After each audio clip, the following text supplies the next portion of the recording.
Oh,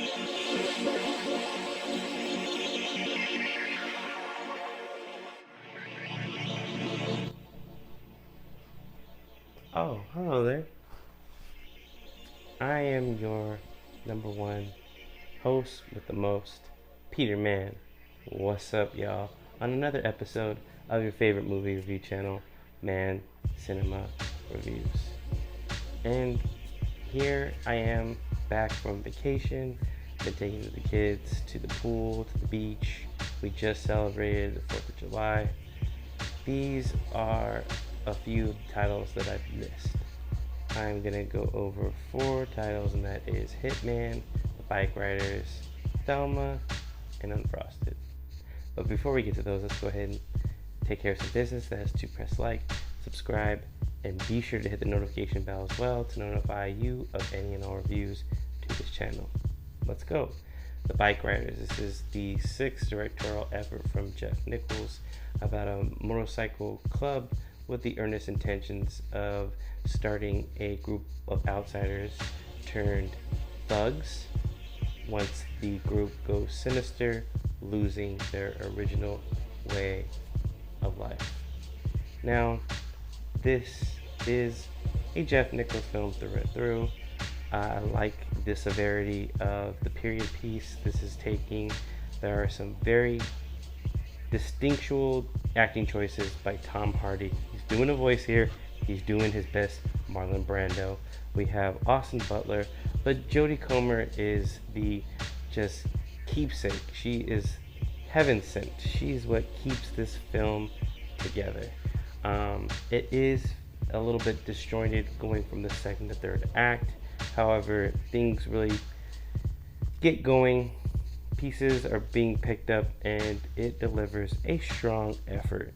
I really think that this film could have been something of films of yesteryear, something that definitely could have been an impact maybe a couple decades ago. However, it feels refreshing from Jeff Nichols. And to think that he left the project of A Quiet Place day one to do The Bikeriders due to creative differences, I'm glad that he went on to do The Bikeriders, because I think that this is a stellar film. Than that film, no shade. I know I just reviewed that film. However, The Bikeriders is somewhat of a winner. It does lose its way from the second, third act. It does feel a little disjointed. It's not my favorite Jeff Nichols film, but Jodie Comer, if she's not nominated this year, it'll be a travesty. She really just lifted my spirits with this film, and what a compelling piece of work from Jodie Comer. I will give The Bikeriders a strong 4-star review. Going on to the next film, and that is Thelma. Now, this film came out of left field for me. This is a starring vehicle, the titular character Thelma, starring June Squibb. It co-stars Parker Posey and Clark Gregg and the late Richard Roundtree. This is about a woman named Thelma. She's an elderly woman who's being taken advantage of when she gets a faulty call from her grandson saying that he needs money to get out of jail. She is duped and scammed out of $10,000, and her family feels a lot of concern for her, but she takes matters in her own hand to get back what she is owed. Now, this is the vehicle of June Squibb and Richard Roundtree. These are just statesmen. These are veteran actors that are just glowing. They're shining. They are a behemoth. And the late Richard Roundtree died around my birthday last year, so this is a posthumous release from him. This is the directorial debut of this director, which escapes my mind right now. I'm sorry. I have been on vacation. But Thelma is a winner. Co-starring Malcolm McDowell.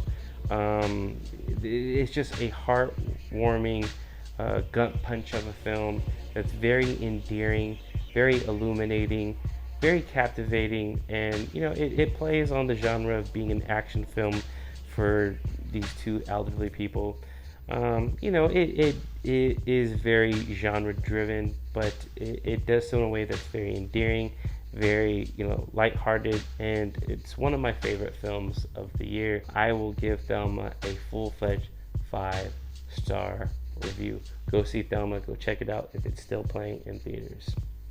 Going on to Netflix's Hitman. Now, this is a film that is co-written by its star Glenn Powell.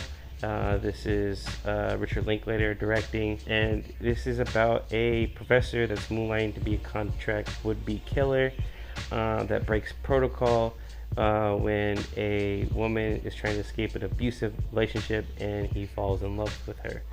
So Glenn Powell is doing his comedic chops as well as his serious acting chops, being multiple identities, being this killer that moonlights for the local police, and he gets caught up in this deceptive world of falling in love for a woman that needs help.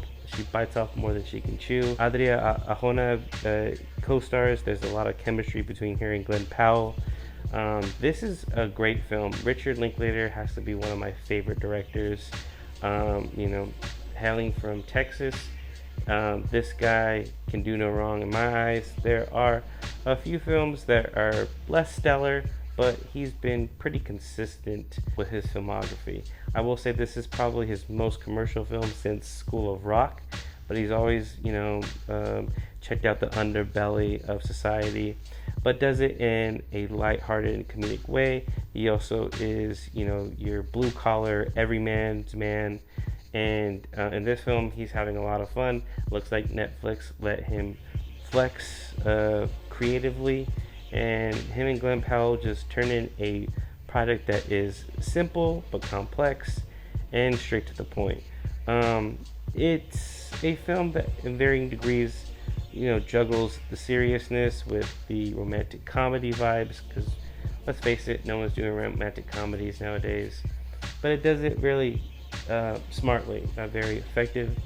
Intellectually, it's just a winner when it comes to rom-coms in a way that only Richard Linklater and Glenn Powell can come up with. And it's got a lot of star power to me, just with Glenn Powell's performance alone. I will have to give Hitman a 4-star review. Going on to the last film, Unfrosted. This is I believe the directorial debut of Jerry Seinfeld. He co-writes this with a plethora of screenwriters, and he wants to tell the tale of the making of Pop-Tarts. This is loosely based on the story of the making of the breakfast cereal pastry Pop-Tarts. And in varying degrees, this is so boisterous, flamboyant, vibrant, but criminally unfunny. For the star power of Jerry Seinfeld, it's great that this feels like a passion project that has come to life. I think he wrote the screenplay for the Bee Movie. Not since that film has he been behind the camera and in front of the camera with such enthusiasm.